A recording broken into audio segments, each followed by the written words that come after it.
اگر کوئی شخص چاہتا ہے کہ اس کی ہر مراد پوری ہو،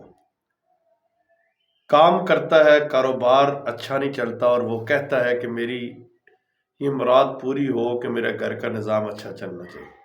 باہر کے ملک میں کمانے کے لیے جانا چاہتا ہے تو یہ والا وظیفہ پڑھے۔ اگر کاروبار ٹھپ ہو گیا ہے اور اس کی مراد یہ ہے کہ یار میرے بچوں کا رزق اچھا ہونا چاہیے، مکان اپنا ہونا چاہیے، کاروبار اپنا ہونا چاہیے، معاملات اپنے ہونے چاہیے، بیوی اچھی ہونی چاہیے، مراد پوری کروانا چاہتا ہے، تو ایک لفظ آج آپ کو بتانے والا ہوں، جس نے بھی یہ لفظ پڑھا ہے نا، اس کی ہر مراد پوری ہو گئی۔